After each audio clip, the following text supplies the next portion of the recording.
Hello again, Little Masters, and welcome to the Prancing Pony Podcast, where I think the good stuff still comes in pints. Indeed it does. West to hell, my friends. I'm Sean Marchese, the real-life Lord of the Mark, and as always, I'm here with the man of the West, the Aragorn to my Eomer, Alan Sisto. All right, well, today we're going to be looking at chapters 4 and 5. That's right, we're going to try to knock out 2 chapters today of the Quenta Silmarillion, of Thingol and Melian, and of Eldamar and the Princes of the Eldalië. That's here on Of the Prancing Pony Podcast. And before you start to panic and think this is going to be a 3-hour episode, don't worry. I don't think they'd panic. I think they'd love it, but... You think? Well, we might not, but... But chapter 4 is only 1 page long, so that's true. That's why we're combining them. We are going to be talking about a lot of lists and explaining a lot of family trees, things like that. Yeah. Last time we talked about some of the elvish kindreds. This time we're going to go back to those kindreds and talk about some of the specific characters that are in those families. Yeah, definitely. Well, before we do that, let's can you take a look in old Bartleman's bail bag and see if he has anything there for us? Yes, I can do that. And classic Bartleman here, there's a letter that's been waiting for a really long time. We've got one from... Curse on his ale. Yeah, curse on his ale. We've got one from our old friend Nakat in Pakistan. Okay. She wrote in way back before we discussed chapter 2, so I apologize, Nakat. We managed to misplace this one until just now. So a lot of this has already been answered, but it's probably worth a quick recap. Sure. She asked about some of the other creatures. She says, we know elves and men are children of Iluvatar and came into existence with the third theme of the Ainur. But what about other creatures? Birds, animals, swans, eagles? Who created them? Was it Yavanna? She also says eagles were very independent. They seem to have a will of their own and great strength of mind and judgment. How did they come into existence? Well. We did answer a lot of this already, didn't we? This would be an easy We did. one. Yeah. Sorry, Nakat, we never meant to ignore your question. We really did. We'll get to it eventually, and then Bartleman must have just, I don't know what he did. I'm going to have a chat with that man. Well, one thing pushes out another, they say. That. Maybe we need to get Bob and Knob to help us out. Yeah. Well, so in chapter 2, we, of Auli and Yavanna, we discovered that Yavanna was not only responsible for the plant life, but the animal life. She was responsible for both the Kelvar and the Olvar. Right. But she didn't create them all on her own. We know that the birds or at least the eagles, were created out of the harmony of Yavanna's voice and Manwë's. So that would be at least the high-level answer to your question, Nakat, is that, yes, Yavanna created them. Were there some other creatures? I know you were talking about, was it Ulmo? Well, I think there was a reference to the sea life in, I believe it was chapter 1, and it talked about the fact that Ulmo had given thought to sea life, and so while Melkor was spreading blight across all of Arda, there was still life in the sea. Life in the sea, yeah. And that Ulmo had something to do with that. It's not as explicit as the Manwë-Yavanna harmony, but it is in there, and I think that's part of it. But it sort of supports implication, certainly. I think so, yeah. So it supports that idea that different animals, especially those that are sacred to some of the particular Valar, probably came from a melding of their thought and Yavanna's during the music. Okay, so like maybe Orome and horses, or probably like that. Yeah, I would imagine so. Maybe even deer and Orome's wife's name is escaping me now. Oh yeah. Orome's wife. Oh, Vanna. Vanna, thank you. I was thinking of his sister's name, the Nessa. guy that married Tilka. So it was Nessa, but was it Nessa? Was it Nessa who liked deer? I don't even remember. Well, it might have been Nessa because she was quick like a deer. It was Nessa. Right. That's right. You are right. That's right.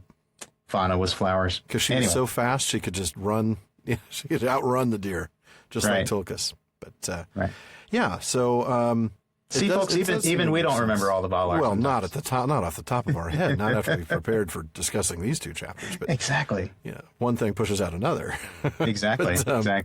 That makes sense. That maybe there was. I mean, Yavanna overall is responsible for the animal life in general, but that certainly her thoughts coincided with others because remember, this all came from the music. So, any harmonies, any themes that would have kind of been woven together in that great theme. And at the end of the day, you could dial it all the way back to Iluvatar, who gave them the theme to perform. How much of that was ad lib, because they were given that freedom. We don't know. So, right. There's a little of Iluvatar in there as well. I think so. Well, and that kind of brings us to the second part of the question, which is about the Eagles seeming to have a will of their own. Well, and I think they certainly do. And I think it's hard to say how many, which Eagles had spirits in them, which Eagles were just extensions of Manwë's will. We could speculate all day and maybe never get to an answer. I think the important thing to keep in mind is that whether their own will or whether an extension of the will of a particular Vala, I think all of them ultimately were they stem from Iluvatar's design, I think is what we kind of get out of that. And even if his design was broad and right. came into specificity through the music of that particular Ainu. Right. Yeah. And I bring that up not to get into a whole thing about free will and oh goodness no free destination or anything like that, because that's a long talk. That is certainly a long talk, but I wanted to bring it up because I think one of the stories we're going to see tonight is going to show some independent wills at work, but it's clearly part of a larger plan. Yeah. Within the context of Tolkien's writing, it's clearly Iluvatar's plan. If you prefer to just refer to it as fate or the will of the universe or whatever you want to call it, fine, call it that. It's definitely, though, will is subject to a larger plan. And I think that's we're definitely going to see that tonight. We will. I think exactly. I'm fairly sure I know where you're going with that. Well, I hope, Nakat, that we've answered that question for you, or at least answered it well enough. But thank you again, and thank you for your patience in waiting for our answer. We did get another one in from Frederick in Sweden. I think we answered one of his questions last week. We've shelved this other one until tonight. He says, Orome found by chance the elves who they had so long awaited. But since they were so anxious, they being the Valar, why did they not actively search for them? Why was Orome the only one out slaying beasts? Well, that's a good question, Frederick. That is. Well, and we talked about the fact that Yavanna and Orome were the ones who went back to Middle-earth a lot. Yeah. It probably ultimately could have been either one of them that would have found the elves. Ulmo obviously had a lot to do with Middle-earth, too, but he was not on the land. Not on the land. So, that's true. And then we talked about the fact that the other Valar were living in bliss behind the Pilori. They had their light. Chilling. They were happy. Yeah, exactly. I mean, they were chilling in the light of the trees. I mean, they really were kind of, I think we even kind of alluded to the fact they were kind of shirking their respancity a little bit. Yeah. Don't bother me. I'm busy. Day off. Don't bother me. I'm in bliss here. But, as for why Yavanna and Orome were the ones that were out there, we talked about this a little bit, Alan, and, maybe they just liked being, they liked trees, they liked wildlife. Maybe that was where they were chilling. That's true. It could just be that that's where they wanted to hang, or it could be that they were doing their jobs. It could be, yeah. Or at least doing part of their jobs. Yeah. But yeah, it does seem that the Valar, we talked about this at length last week, or last episode, that they did seem to sort of abandon their post, so to speak, to stop doing their job. They seemed to take the peace and quiet from Melkor, which it wasn't peace and quiet if they were in Middle-earth, as some sort of an indication they could just sit back on their laurels and just take it easy, which no. But and it could be that the reason Orome was out there slaying beasts was because that's what he loved to do. We see that in the Vala Quenta. We see it in a few places that he's a hunter. He's a sportsman. He loves to go out and slay beasts. So they you could probably say that all the Valar, as you said, were just sort of having their leisure time, and Orome just happened to be in the right place at the right time. Yeah. Again, almost as though it was part of a plan. But that comes back to Iluvatar, right? Exactly. I'm sure it was just a coincidence that he happened to be near Cuiviénen. I'm sure that was just an accident. His travel agent had booked him for, someplace farther in the southern hemisphere, but I'm sorry, it wasn't a hemisphere yet. That's the southern half of the circle. Good semicircle.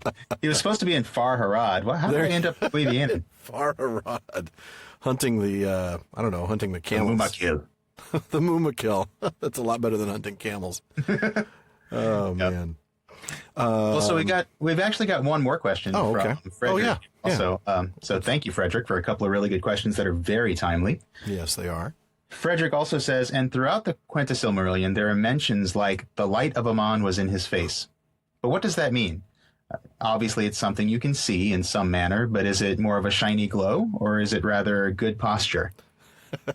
Which I think is an excellent question. I think I see what he means. Like, do you carry yourself differently? Yeah, right, right. Is it a bearing? Yeah, yeah. Or is it like actually a tangible, literal measurable? Light? Yeah, yeah. I'm going to go towards. I'm leaning towards the literal. I think you are too. It's, we see it first mentioned not so much as the light of Aman, but we see it mentioned for Varda, that the light of Iluvatar still lives in her face.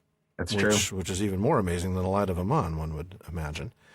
But I think this is literal.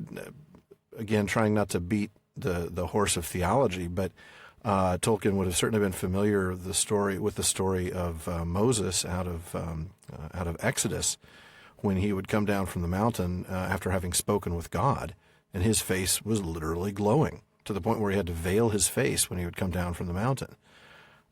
So, he would have had that familiarity in the back of his mind. The idea that speaking with God would make your face glow certainly doesn't seem too much of a stretch to then consider that, dwelling with the gods, in this case the little g gods, would create a tangible light in your face. Well, yeah, that's actually, that's a good point. I wasn't aware of that, but it's certain, you could certainly see how the idea of, like you said, being with God or the gods would you would be shining, you'd be glowing a little bit. Yeah. And we also see, in a few places, we see light as something that is tangible, that's liquid, that can fill a vessel. We get that in chapter 1 when we talk about the luminous dew that drips from the two trees into these vats. Lakes, the right. Man, what an amazing sight that would be. Right. And big vats full of light that the Valar could use, even with the lamps. Wells I think they talk about. Yeah, right. Wells of light. Thank you. Yeah. And of course, and of course, everybody's familiar with. I assume everybody's familiar with Lord of the Rings, with the phial of Galadriel that she gives to Frodo. That's how do you filled capture with light in a jar? I mean, it has to be some sort of a liquid or solid. It can't just be light as we know light to be now. Just photons, they disappear. Right. And those who know the rest of the story know that the light that's in that phial ultimately has its source in Aman, in those two trees, through a little sequence of events that we're going to explore over the next 20 episodes or so. But I think it is something literal. I think you're right. Yeah. And I think there's the theological sort of idea is very interesting. That's a new one to me. I just, looking at it from just sort of even the idea of light as a physical thing. Yeah, it's but that's really cool. Well, and we see it also in Fellowship of the Ring. We were talking about this. In fact, I think you're the one who mentioned this first. I didn't catch it until you said it. But when they come upon Gildor and Glorian in chapter 3 of Fellowship. That's right, yeah. There's a little bit of a line here. They bore no lights, talking about the elves, yet as they walked, a shimmer, like the light of the moon above the rim of the hills before it rises, seemed to fall about their feet. Right. So it's a very faint light at that point, but it's still a very real, measurable, noticeable light. Right. So, yeah, I think it's a literal thing here. I don't think it's just a figurative thing, but I certainly think it would also be something that is borne out by the way these people would carry themselves, and act. Oh, that's a good point. I think it could be a highness. Yeah, a highness. That's a good way of putting it. Just a different attitude, a different bearing than the non-Eldar. What was it? The Atani? No, the Atani's the men. the Avari. The Avari. I knew it was an A. I knew it ended with an I. And I'd say it's late, but it's not late yet. It's just Alan being Alan. You had all the vowels spot on. Oh, man. Good stuff. No worries. I think that probably does it for our questions, doesn't it? I think it does, and I think it's time to jump into the reading. I think you're absolutely right. Well, let's take a look. I think you wanted to kind of maybe bring us up to speed, maybe kind of recap a little bit, right? I do, yeah, because so chapter 4 of Thingol and Melian starts with Melian. So I think it's worth just kind of recapping where we ended last time. So when we left off, the Vanyar, the Noldor, and the Telerin the three kindreds of elves had all set out from Cuiviénen and had followed Orome on this great pilgrimage migration west. Migration is probably the better word for it. Mm-hmm. They arrived in Beleriand, which is right past the Ered Luin, the mountains of the Ered Luin. So for Lord of the Rings readers, if you look at a map that's in Lord of the Rings, if you look in the utter northwest corner of Middle-earth, that northwest coast of Middle-earth is the Ered Luin. There's those mountains that are right there. To the west of the Shire, right? Right, to the west of the Shire, right. And there's that, there's a little gulf, the Gulf of Lune that cuts into it in the middle, and there's the Grey Havens are right by there. That is the Ered Luin. They're west of that now. Now, of course, it's water on your Lord of the Rings map. But if you look at your map from the Silmarillion we'll get to that. Yeah, we will get to that. It's land in the Silmarillion. And that's where it's important to know, because this is Beleriand. This is where most of the stories within the Silmarillion are going to take place. So this is west of the Ered Luin. So that basically these three kindreds of elves have just come into Beleriand west of the Ered Luin. It's kind of neat. Is there a map of Beleriand in the book? I'm trying to remember. There is a map somewhere. Page 121 of our copy. Thank you very much. Page 121 of our copy. Now, you can't see on this map the Ered Luin. They would be to the east of the River Gelion on the far right-hand edge of the map.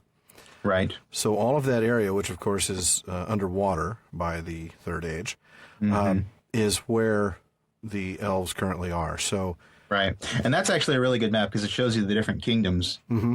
Now that's more important for when we come back. Right, we're not back to this land yet. Right, these kingdoms haven't been established, but that is a useful map for later. Yep.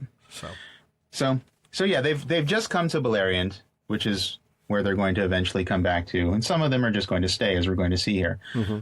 The Vanyar and the Noldor, they pushed ahead. They got to West Beleriand. They actually got to the coast. Yeah. Right on the coast of the Great Sea. Where Tirion hits the ocean, right? Right. And then they had to wait because it says that Orome had to go back to Valinor and seek counsel from Manwë. Yeah. The Teleri actually lagged behind. Their name literally means the latecomers. We may have talked about that last time. So they just had such a big company that they moved very slowly. And they were the bulkiest group for sure. Right, exactly. So they did eventually make it over the Ered Luin. It was, I think, many years later after the Vanyar and the Noldor made it over. So that's kind of where we are at the beginning of Chapter 4, is the Teleri have just come over.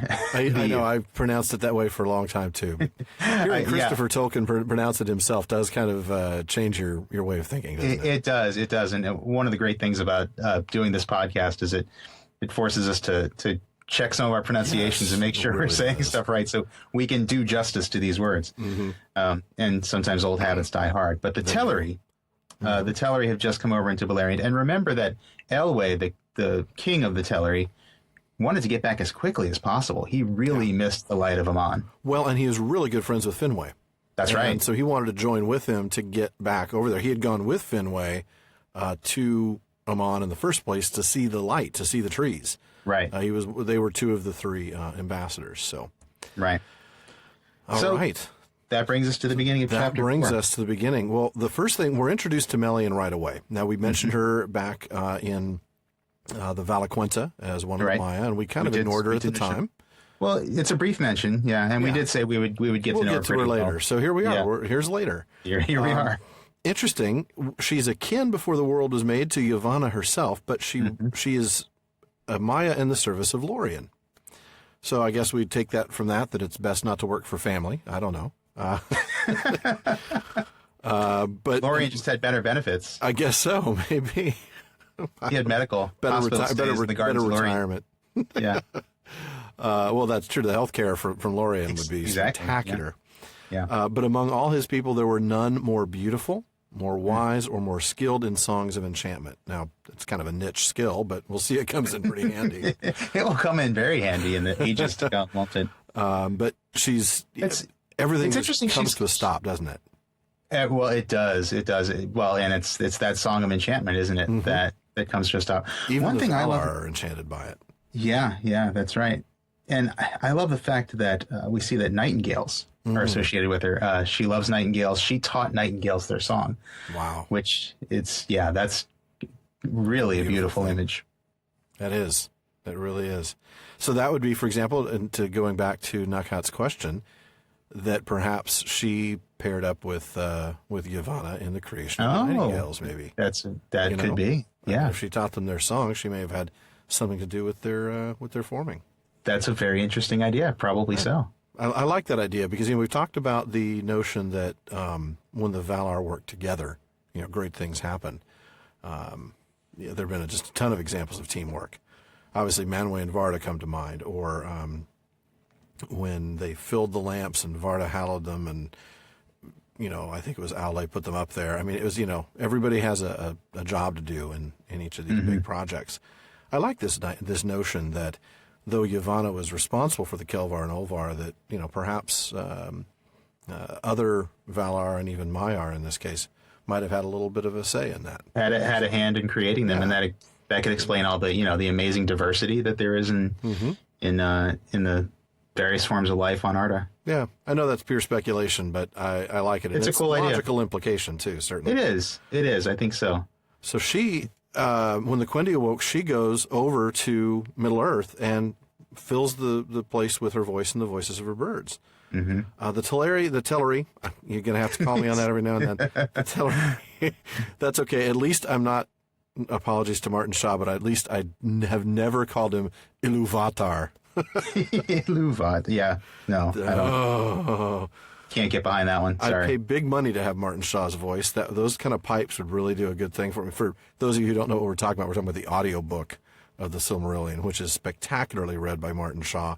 I could only hope to be half as good as he is, but he mispronounces some things. It's known for a few weird pronunciations. Yeah. We'll get to some more of those. I think we get to mention a couple of the names today that he butchers. Yeah, but we'll giggle at a few of them in turn. Yeah, we will. So the journey gets to their end, and they're in East Beleriand. They're just past the River Gellion.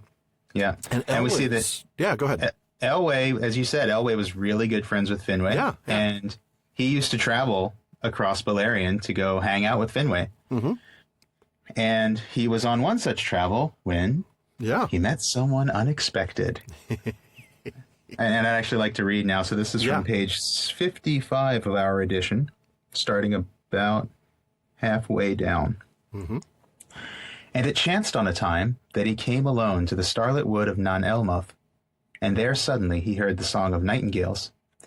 Then an enchantment fell on him, and he stood still, and afar off beyond the voices of the Lomelindi, he heard the voice of Melian, and it filled all his heart with wonder and desire. He forgot then utterly all his people and all the purposes of his mind, and following the birds under the shadow of the trees, he passed deep into Nan Elmoth and was lost. But he came at last to a glade open to the stars, and there Melian stood, and out of the darkness he looked at her, and the light of Aman was in her face. She spoke no word, but being filled with love, Elwë came to her and took her hand, and straightway a spell was laid on him, so that they stood thus while long years were measured by the wheeling stars above them, and the trees of Nan Elmoth grew tall and dark before they spoke any word. Wow. That is an image, isn't it? It is the such idea of the trees growing measurably before they even spoke. It's this cool, it's like they're like in a little time bubble. Yeah. It's just a moment that first moment of love passes between them while the world is just the earth, I should say, is just going on, and the stars are wheeling, the trees are growing. It's like she just pushed a big pause button on the rest of life, and I was going to make a Doctor Who joke, but like she has a TARDIS, but yeah, exactly. We're crossing the geek streams here. We never do that. We never do that. No, we can't. But it's this idea that really like amazing. You said, just everything stops, and he forgets everything. I find it interesting because, of course, obviously that's not being a very good king. I mean, true. Really, that is true. But we never really know. Is that what she was looking for? Was Was Melian on a husband hunt? I don't think so. I think she's just doing what she was doing, which was, as the text says, filling the world with her song. Yeah, filled the silence of Middle Earth before the dawn with her voice and the voices of her birds. Yeah. It just so happened that he stumbled upon her, and one would say it just so happened, if chance you call it, and yet we'll see pretty clearly here that there is a greater force at work in bringing these two together because of what comes. Right. I think it's, as we've said before, there's a lot of these chance meetings that have so much import to the history of Middle Earth, and it's hard to see them as anything other than fate or the hand of Iluvatar or whatever word you choose to ascribe to it. Well, right. Even if you choose to ascribe fate, it's still the hand of Iluvatar, but that's okay. I'm going to go ahead and read from the top of page 56, a little bit down, talking about what happened to him afterwards. In after days, he became a king renowned, and his people were all the Eldar of Beleriand. The Sindar they were named, the Grey Elves, the Elves of the Twilight, and King Greymantle was he, Elu Thingol in the tongue of that land. And Melian was his queen, wiser than any child of Middle-earth, and their hidden halls were in Menegroth, the 1,000 caves in Doriath. Great power Melian lent to Thingol, who was himself great among the Eldar, for he alone of all the Sindar had seen with his own eyes the trees in the day of their flowering. And king though he was of Umanyar, he was not accounted among the Morroquendi, but with the elves of the light, mighty upon Middle-earth. And of the love of Thingol and Melian, there came into the world the fairest of all the children of Iluvatar that was or shall ever be. And we will get to talk about her a little bit here. We certainly will. I mean, that's the thing. There's not a lot here in the chapter, right? I mean, we're done. Chapter's over. That's it. But that's the episode. Have a good night, folks. But so much happens. I mean, there's, I agree. There's... I kid. Oh, that was good. Man. That was, wasn't it? That was funny. Beautiful. Sorry, I threw you for a loop on that one. You totally did. Oh, man. One of the first things that popped out at me when you were reading that was how complimentary they are as a king and queen. Yeah. It makes me think a little bit of Manwë and Varda. Mm-hmm. No, this is like Manwë and Varda in miniature, really. I mean, it is, yeah. Not least because, both Varda and Melian are, they are referred to as having light in their face, as we've talked about. By the way, Frederick, there's the light of Aman. Yeah, there it is. Melian's face. Yeah, so there's that there. I love the fact that his name changes just because I'm a language geek. Exactly. I love that Elwë Singolo, Singolo meaning Greymantle in Quenya, is afterwards known as Elu Thingol, which is one of my favorite names in the Legendarium. It's a great name. Yeah. And this is the origin of the Sindar. So we always hear about the language Sindarin being the language of the Grey Elves. This is the origin of. We don't really see the Grey Elves themselves much here, but at all. We will significantly later in a moment. But this is why there are Sindar, because we'll see they're the ones who stayed behind to live in Thingol and Melian's kingdom. And we'll also see why the Quenyan tongue fell out of favor, shall we say. Yes, that's right. We will. That's at one point, just to kind of tease the issue for those of you who are first-time readers, Thingol makes it very clear that he will not tolerate that language being spoken in his realm. And we will understand why when we get to it. Yes. But, there's a theme that shows up here, that starts here, I should say. It's not a theme that I would expect a first-time reader to pick up because this is the first time it happens. But it's a theme that we see throughout the Legendarium, and it's this theme that men, and I'm calling Elu Thingol a man here, but I should say a male. Males marry up. That's true. They really do. You don't see situations where it's flipped. You always see it, the man marrying up. In this case, it's an elf marrying a Maya. Right. But the rest of the stories are men marrying female elves. Of course, everybody knows about Aragorn and Arwen. Right, and that's that's the latest or the last of the three big pairings. Beren and Luthien, of course, are names that everybody is pretty familiar with, even if you're not familiar with the story itself. Aragorn references it in The Lord of the Rings, both in the book and in the film. At least I think it's only in the extended edition that he references it, if I'm not mistaken. I don't watch the theatrical version, so I don't remember for sure. I don't either. I think that might have been an added scene. But you're thinking of the scene where he actually sings a bit of the music. Yeah, and Frodo says, "Who are you? Who is she that you're singing about?" I think you're right. I think that is only in the extended. Yeah, but we digress. Yeah, we do. Well, that's what we do, Sean. That's true. Hi, I'm Alan. I'm a digressor. Hi, Alan. Welcome to Digressors Anonymous. Just grant me the serenity to. Anyway, except the digressions I cannot stop. There you go. So Beren and Luthien, that's the very first man-elf relationship. There's another one that, unless you've read the Silmarillion, you're probably not familiar with, and that's Tuor and Idril. And then you have Aragorn and Arwen. That's it. That's why I think, going back to Keeley and She Who Shall Not Be Named, we get a little flustered because this is it. There are 4 relationships in the entire, legendarium of, cross races. You've got Thingol and Melian, and then those 3. Right. Very, very special. And you're right. And in every case, it is he who marries up. Yeah. Well, and I guess Keeley would have married up because she was more than 3 foot tall, but that is true. But these are all we talked about this last time. They're all world-changing marriages. They're all world-changing relationships. And what's interesting is all of these are more connected than you know. I shouldn't say than you know, because you probably know this, and most of our listeners do. But it's really interesting to note how connected all of those 4 relationships are. We're talking about Thingol and Melian, Beren and Luthien, Tuor and Idril, and Aragorn and Arwen. I'm not going to talk about the stories because I don't want to spoil the stories, but we know that Luthien is the daughter of Thingol and Melian. She's the one who came into the world and is the fairest of all the children of Iluvatar that was or shall ever be. That's what we're referencing here at the end. So she marries Beren. Well, Tuor, who later marries Idril, Tuor's actually kin to Beren. His great-grandfather was the brother of Beren's father, Barahir. So I think, does that make him his 3rd cousin?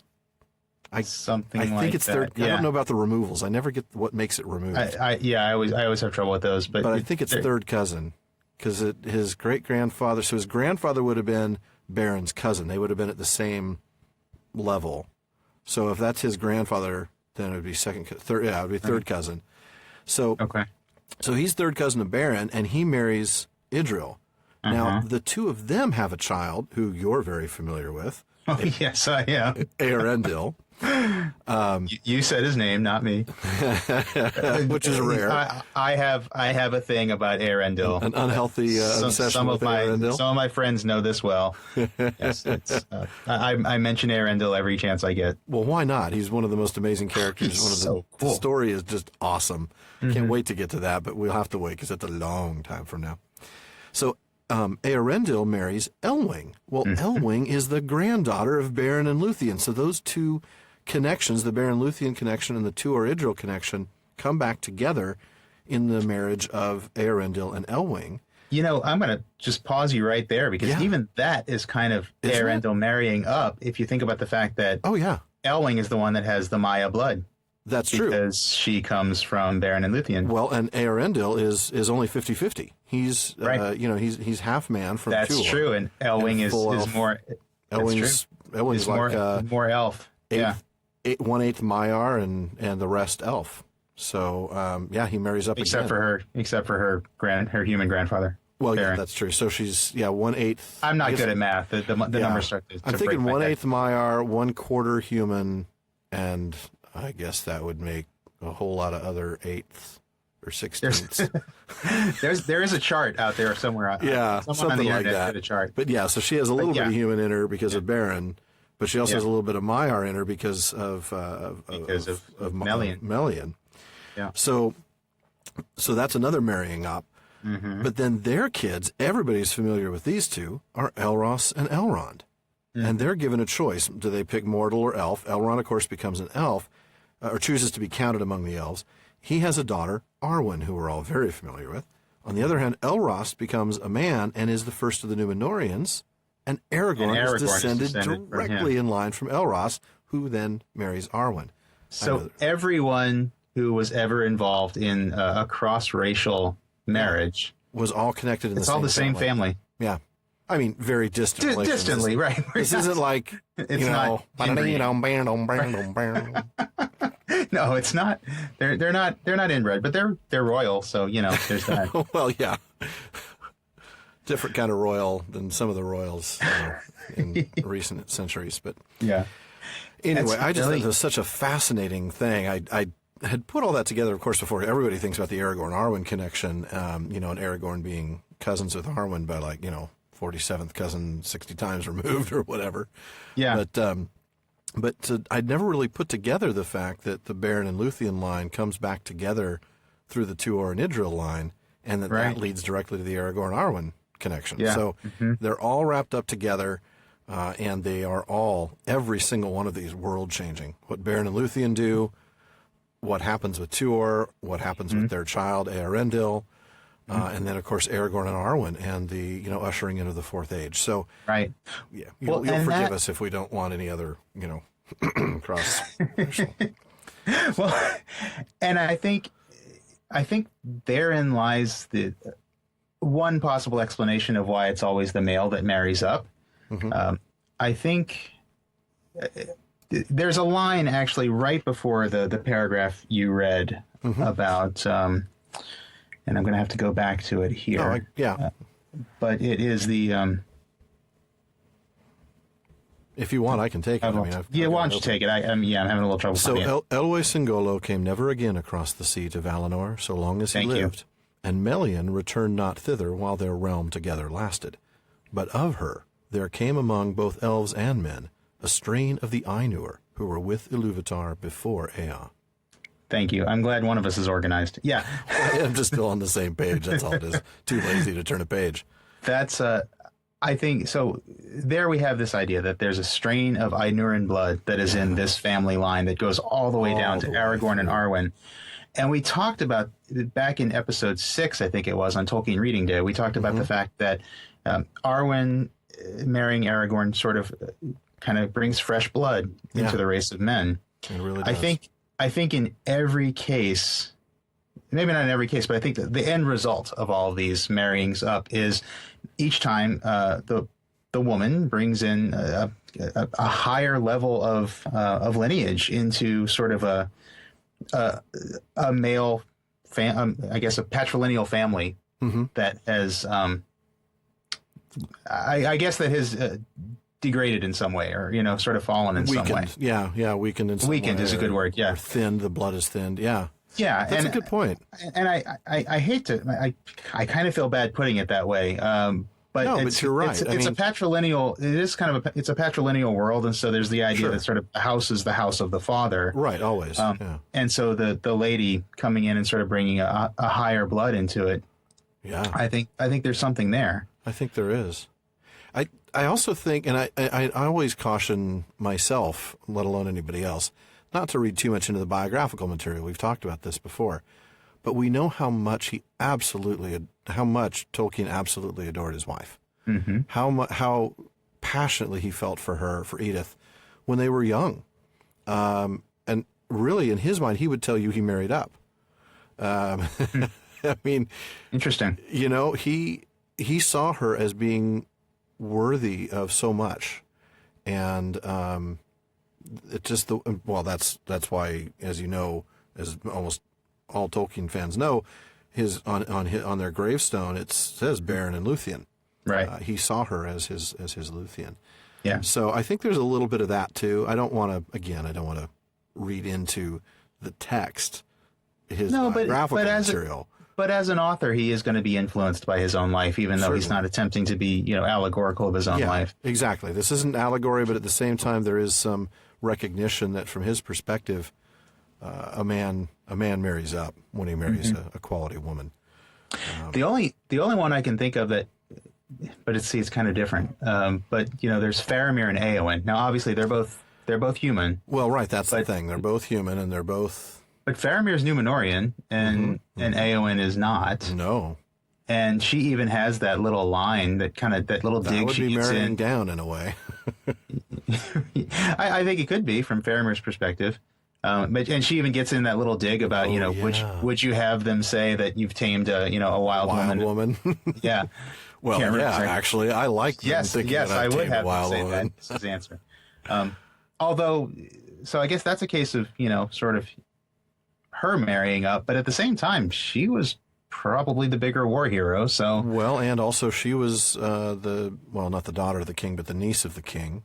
That's of royalty. True. And he was not. He was just of the line of the stewards. That's a good point. Yeah. But I think also, though, again, we're looking at it within the same race, and I think what we're seeing here kind of breaks down. I mean, okay, Sam married up too. We all know Sam married up, but not everybody can do that, because if everybody marries up, I mean, it's kind of like there's going to be somebody just not married at all, and I guess that would be the dwarves. We all know how few of them got married, but yeah. So I don't want to spend too much time on that, but I thought it was interesting, and it's something I picked up on too. I think it's interesting. It's an interesting thing that I have noticed. Like, you and I certainly both married up, right? Oh, absolutely. I mean, Yeah. I don't know if our wives would tell you that, but if they were honest, they would. And that's how I know that Faramir sees Éowyn as a war hero, and is his marrying up too. So yeah. Well, that's it for chapter 4, and I won't play the music again, but we do get to move on to chapter 5. Finally.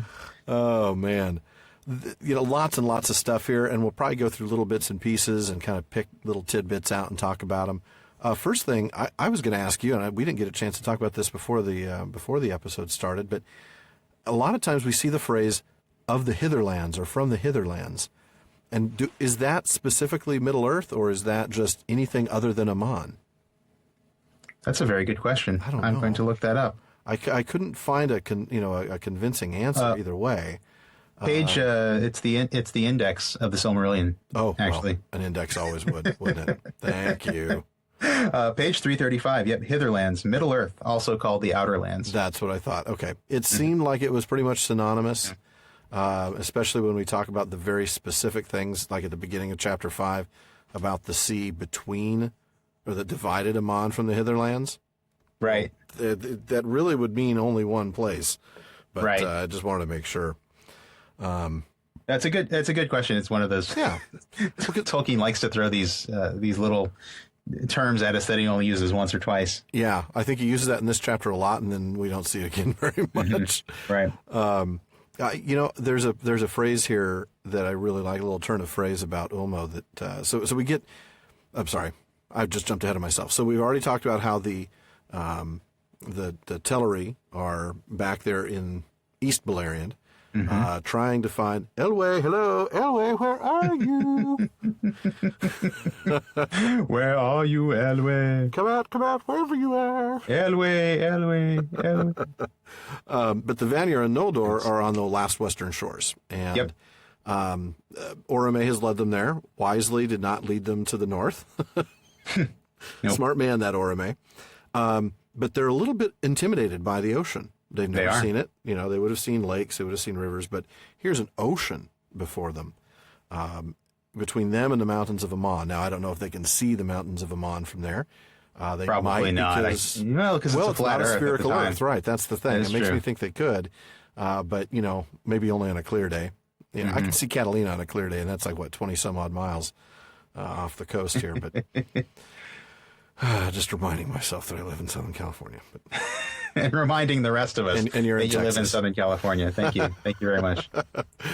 But I love this. Ulmo, by the council of the Valar. So he comes to the shores of Middle-earth and he speaks with them and says basically, hey, don't worry about it.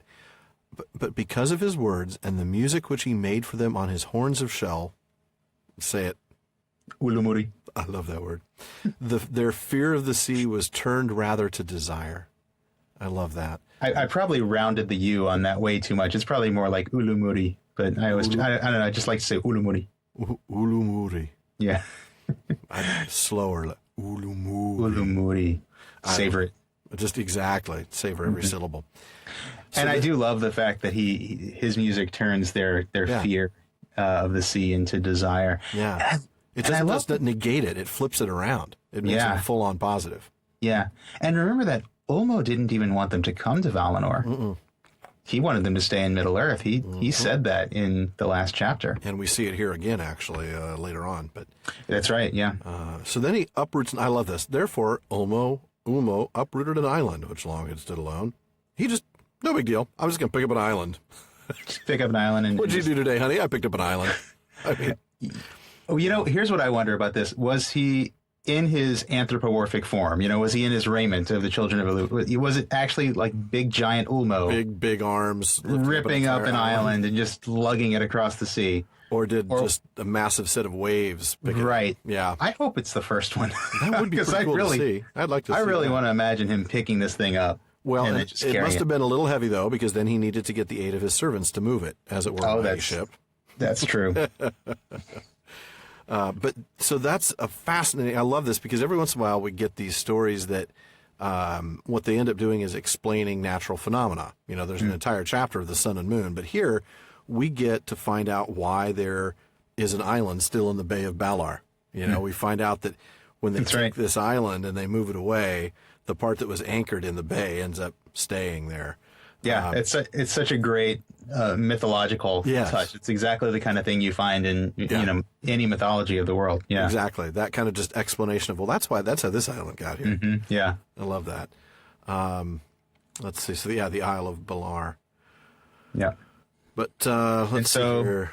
And so the elves actually climb on board this island, don't they? Yeah, they do. Well, the love boat was too small. Even with the Telerin left behind, they couldn't get them all on board the cruise ship. So. No. This is the world's biggest cruise. It's a huge elven cruise island. What a cool thing to see, wouldn't it? Or to be on. Oh. Yeah. The waves on the front would be breaking. You couldn't really surf because you can imagine this big it's pulled by Ulmo again, so you can imagine it's like a speedboat cutting through the water. Well, maybe a little bit slower than a speedboat. No, it's a speedboat. It's on. A huge We are speedboat. rocking. We are headed. We're going to Aman. That's where we're headed. But it's true that it is a very long journey. Yeah. I mean, there's a reference in here to the fact that they're on this. They're traveling for years. It's years before Ulmo gets back to Middle Earth when he finally does. That's true. You're right. So it's like a big arc, a big elf arc. Two of every kind. Yeah. So it's a long journey, and then the Telerin, of course, they show up late. Yeah. Well, they say they didn't hear the summons. I guess maybe their iPhones were on silent. I don't know. But they didn't get they were still looking for hello, Elway, where are you? But they wanted to press on when they realized that the Noldor and the Vanyar were gone. Right? Well, I guess we better. It's oops, I guess we should go. So they get over there, and they become close friends with Ose and Uinen. These are the two Maiar that work for Ulmo. Yep, and I want to point out that they actually choose Olwe, Elway's brother, to lead them. He had kind of co-led. He was kind of the co-leader. He was the sort. Yep, that's right. He was sort of leader of another, because it was so big. They had two leaders. They had two lords, but he was, of course, not their king. Now he is. Right.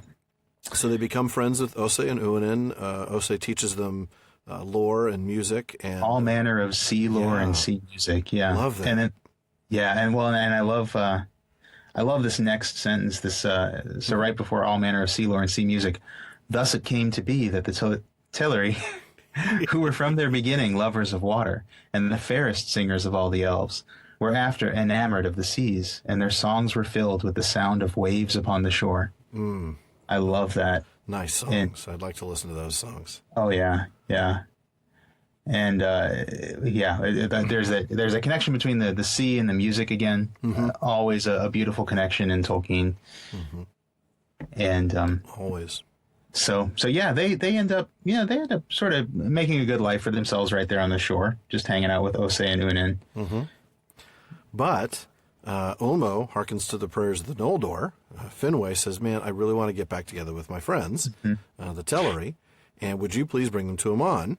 Now, by this point, most of them want to come. Most of them are willing to come. And I think we're to read in this that Ulmo wasn't planning to come back. I mean, it was supposed to be a one-time thing. Yeah, this was... And the Telerin really missed the ship. Yeah, the ship has sailed. It's a very big ship. Don't know how you missed it, but yeah. Right. And it was only at the prayer of Finwë that he actually came back. But I love that he does. I mean, he doesn't have to. He's a Valar. Right. But he remembers that, his job is kind of to make this place a home for the children. And so he hearkens to the prayer of Finwë. Well, and again, remember that Ulmo didn't want them to come to Valinor in the first place. So he's going against his own orders. He's gone against his own, not his own orders, his own wishes. Yeah. His better judgment. Thank you. Yeah. He's gone against his better judgment to follow the other Valar in bringing the Vanyar and the Noldor. Now he's going against his better judgment to do a favor for Finwë, basically. Yeah, he really and is. for the other Teleri. And he ticks off his own Maya to do it. Great was the grief of Osei. Yes. When Ulmo returned to the coast of Beleriand. He was so sad that because of course unlike Ulmo, who is in charge of all the oceans, Osei, as we've talked about before, is in charge of the coastal waters. So that meant he wasn't going to be able to have the Teleri in his domain. So he actually talked some of them into staying, which I don't know how well that went over with Ulmo, let alone the rest of the Valar. I mean, Osei did what? I know. We'll see. We'll see Ulmo's reaction to something similar. I think Ulmo. Yeah. I mean, part of Ulmo would have been okay with it. Well, yeah, I think so. Ulmo was like, well, at least some of them are going to hang around. Right. But this group that stays, this subgroup of the Teleri, are called the Falathrim, or the Falathrim. Sorry, the Falathrim. They are the elves of the Falas. That's why they're the Falathrim. Which is the coast, coastal area in West Beleriand. Yeah. And they are the first shipbuilders, the first mariners, and their lord was the famous Círdan the shipwright, who we see at the very end of The Lord of the Rings. Yep, that's right. At the Grey Havens. And I believe, I would have to check, I think it's Book of Lost Tales, or it might be, where's the list of the, is there a list of some of the original elves? I've read someplace that Círdan is believed to be one of the original the old awakening. The one who is one of the ones who was awakened at Cuiviénen. Yeah, I think you're right. I can't remember where I've seen that. Yeah, and that may be somebody speculating. It might have been. It's hard sometimes to remember where I've read things. Yeah. So did I read it in you've History read of Middle Earth, or did I read it on Facebook? True. Yeah. Gosh, I hope it wasn't there. There's so much out there. There really is. Interesting thing about Círdan is, in regards to his age, I think it is in History of Middle Earth, because I recall something about the fact that he has a beard. Oh, yes. It is very rare for elves to have a beard, and at the end of Lord of the Rings, his beard is described. Yeah. And it could just be because he is just so old. It takes long I say that with love. I say that in a good way. Well, yeah. Yeah, if one tires of, millennia of life, like, the elves, the amount of time that they live. There's a phrase, something about, about being tired of centuries, of endless centuries. Yeah. At least he's got oceanfront property. There you go. Nice. So the folk, the real close friends of Elwë also stayed. And they wanted to go. They would fain have departed, the text says, because they would have liked to have gone and seen the trees. But they, for that to have happened, Ulmo and Olwe would have had to wait. And Olwe was like, let's just get this done. Gotta go. So, they left, and these people that were close to Elwë were left behind. They called themselves Eglath, the Forsaken People. Right. I don't think we see that term again. I don't think so. I think they were forsaken even by Tolkien. But I think they become the Sindar, don't they? I think they become the Sindar, yeah, because the next passage actually is when. Well, we don't see the Sindar yet, but we see again what happens with Elu. Yes, and in fact, I'll take that. Elwë now, Thingol. Yeah. But when Elwë awoke from his long trance, he came forth from Nan Elmoth with Melian, and they dwelt thereafter in the woods in the midst of the land. Greatly though he had desired to see again the light of the trees, In the face of Melian, he beheld the light of Aman as in an unclouded mirror, and in that light he was content. His people gathered about him in joy, and they were amazed. For fair and noble as he had been, now he appeared as it were a lord of the Maiar, his hair as gray silver, tallest of all the children of Iluvatar, and a high doom was before him. And indeed it was. But yeah, we find later on that they are called the Sindar. So right, yeah, I guess they aren't named here. Yeah, you're right. Yeah, I don't think we see Eglath again. But that is who they become, and they become that kingdom that Thingol and Melian rule in Doriath, which we talked about. Yeah. I love the idea of his hair turning silver. Yeah. Well, they did wait for the trees to grow. Right, that's true. Yeah. Oh, man. Must have also been very long, I would imagine, by that point. But yeah. And his fingernails. It probably was. He needed a manicure bad. I mean, if the trees grew, all those feet, boy. Yep. And I think it's really this last bit of that. Well, not the last bit. The last bit of the sentence before it. In that light, he was content. In that light of Melian's face. I love that line. Yeah, I mean, here is a guy who really wanted to get back to Aman desperately. And he saw the trees. He knew he saw the trees. Yeah. And yet he was content here. And that's an interesting thought because, you would think that I'm just thinking through this. You would think that the echo in Melian's face you would think it would be a lesser light. Well, it would be, but I'm thinking it's probably lesser in quantity, not in quality. That's the way I'm seeing it. Is this isn't so much a qualitative difference, but a quantitative one. He doesn't get the amount of light that he got from the trees, but he certainly gets that same quality in the face of Melian. But I mean, it must be something for him to be content. Sure. Well, and I mean, and her wisdom and her beauty and her the sound of her voice. I mean, certainly a lot there to be happy with, I'm sure. I'm sure. And, well, he better be content because they're not bringing the island back. That is very, very true. Find a way to be content, son. Right. So then we go and we see what happens to his brother's people, Always people. Right. So the rest of the people who were following him, the Telerin, who make it. Go ahead and take that a little bit. Tell us something there. So they've gotten on the island, and we see that now Ose followed after the host of Olwe, and when they were come to the Bay of Eldamar, which is Elvenhome, he called to them, and they knew his voice, and begged Ulmo to stay their voyage. And Ulmo granted their request, and at his bidding Ose made fast the island, and rooted it to the foundations of the sea.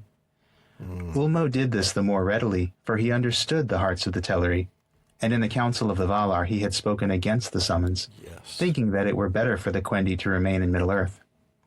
The Valar were little pleased to learn what he had done, and Finwë grieved when the Telerin came not, and yet more when he learned that Elwë was forsaken, and knew that he should not see him again, unless it were in the halls of Mandos.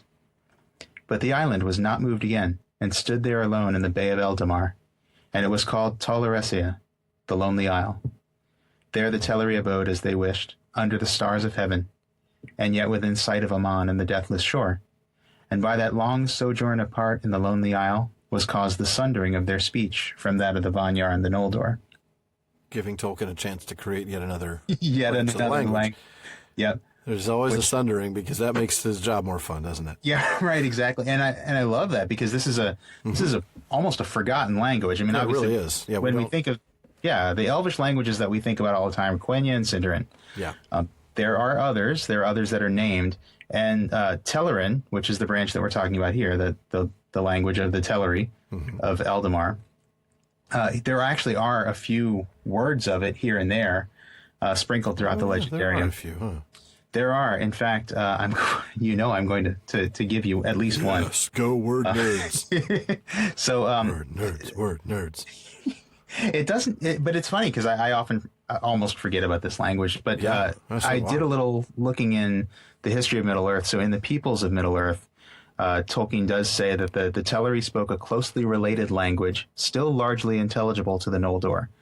So it wasn't far off of Quenya. No. And it was mutually intelligible. These are this is very close. So something more like than a dialect. Romance languages might be able to like somebody who speaks Spanish might understand Portuguese to some extent. Probably, yeah. I think, and even maybe closer than that. I would imagine probably closer than that. I think it's probably closer than that. I think if you look into the Slavic languages, okay, yeah. There's I don't know any of the Slavic languages, but I don't either. But even in fact, I think even Tolkien was conquered by Serbian. He said, but there I have heard that the Slavic languages, people who speak maybe. Yeah, there's enough similarities that, someone who speaks Russian can understand, maybe Serbian or, one of the other languages. Or at least get bits and pieces and kind of get the gist of what somebody's saying. Sort of get through a conversation kind of clumsily. Okay. So I think it's probably something like that, maybe even closer. Maybe. But again, as I said, there are a few words that you can get here and there. My favorite one is from the Unfinished Tales. Do you remember the story about Galadriel and Celeborn? Oh, yeah. Unfinished Tales. Now it's a story I hesitate to bring up because it's really not. It's an old draft. It's not compatible with the published story of Galadriel and Celeborn. But there is a form of her name in Telerin. I was afraid you were going to talk about the form of his name, but I'm not going to that one. No, no, I'm not going to there. But the form of Galadriel's name in Telerin, I've always been in love with. It's Alatariel. Oh yeah, I've forgotten about that. It means exactly the same thing Galadriel means, which I believe is maiden of light or maiden of radiance, something like that. Yeah. This Telerin form is Alatariel. That's beautiful. It is. I know. And you can hear the similarity between that and Galadriel. You can, and even more so, the Quenya form, which is also given in that story, is Alatariel. So it's, okay. Between that and the Telerin version. Yeah, it's very, very similar. There's one A difference. Yeah. Alatariel versus Altariel. Yeah. So very similar. I've heard some people say that Telerin has kind of an Italian sound to them, which, having seen some of the words, I can see that a little bit, but I don't think it was really based on that. It's just it's got that kind of sort of voluptuous kind of sound to it. Well, yeah, because I don't think Italian sounds anything like Finnish, and since that's true. That is true. Quenya is really kind of a Finnish root. Sounds right. Yeah, sounds a lot like sounding, right? Phonologically, yeah. Yeah. Fascinating. Yeah. I love that. So anyway, it was one of those things I was reading, and it was just like, oh yeah, they did have their own language, and you know me, I always. Well, we always have to have an aside when there's a language issue. Huh? We do. As long as I'm here, we're going to make sure we do. But now I've got a thought before we move on to the next thing, because I'm really looking forward to the next passage. I know. Is this a little bit about how the Valar are upset that that Ulmo planted the island there in the bay. What's up with these Valar who don't want to come out from behind the Pelori? It's not like this is a long drive. I mean, if they're really upset because they haven't, I missed the Telerin, come see us. We're right over here. Yeah. I guess there's this sense of isolation that I'm really just not getting. I think they're really afraid of Melkor. Well, rightfully so if they were talking about one-on-one, but with all of them together, why is that a problem? And if the elves can handle it, if the elves of Tol Eressëa, and again, that's a word I used to pronounce Eressëa because I always had this tendency to read the umlaut like it was a stress mark, but it's definitely Tol Eressëa. That's a perfectly reasonable mistake to make. I don't know why it is. It's just the visual thing as I'm skimming the words. I mean, it certainly does not. That's not how the word works. But and you know what? On that note, if anybody hears us pronouncing anything incorrectly that we think is correct, please tell us. Email us, please. We think we're getting these right, but with kindness, please. We're please. Sensitive folk. We are. We're like those poor college kids that just need a safe space. Don't talk about that. I'm uncomfortable. Oh man! All right. Well, before we tick off, half our audience, I really love this description of where the elves live in Aman, and you and I drew straws, and I got this one. So, take it away. And so we're talking about to the Valar and the Noldor. So, to these the Valar had given a land and a dwelling place. Even among the radiant flowers of the tree-lit gardens of Valinor, they longed still at times to see the stars.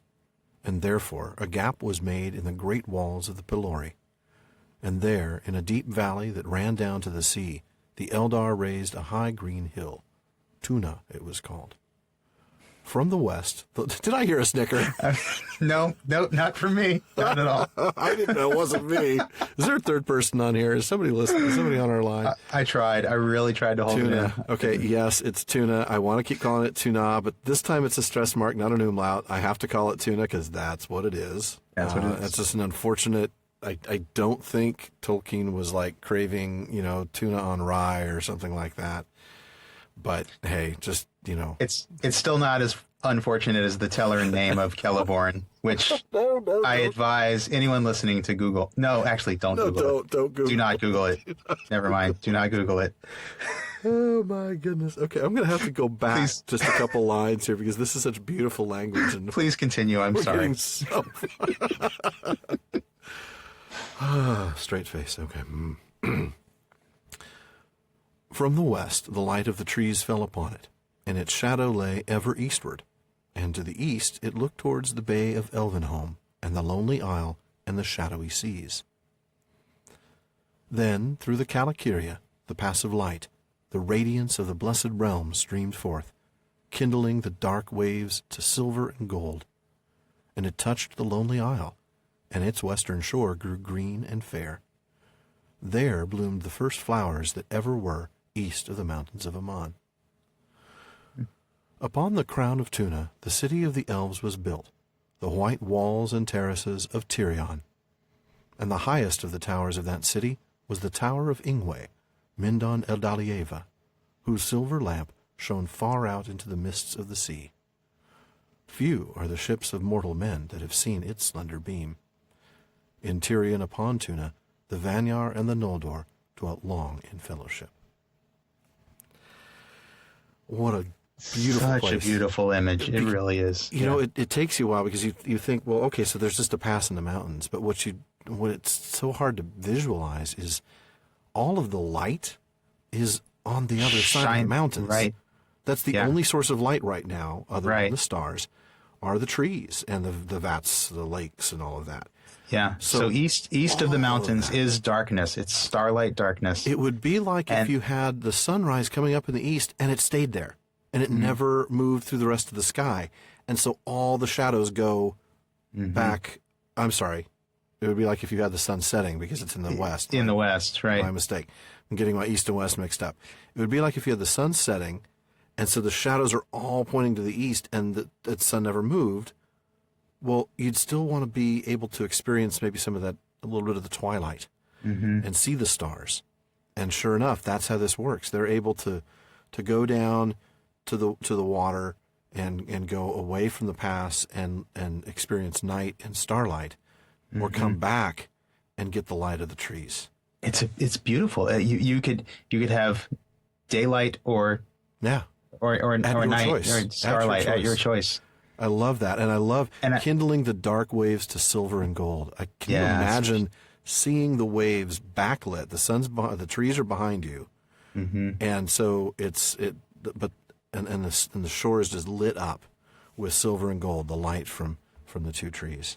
And I love the word Calakiria. It's such a beautiful word. The Calakiria. It is, and it's the Valar made this gap to give the elves light. Here, let's just cut a path through the mountains. Yeah. And it's just one of my favorite images in the entire book. I agree. I feel like I say that every passage. We do, don't we? I think we do say that because it's probably true. Every one of them. Wow, that's my favorite. No, that's my favorite. It's like my 4-year-old. Seriously, everything's his favorite.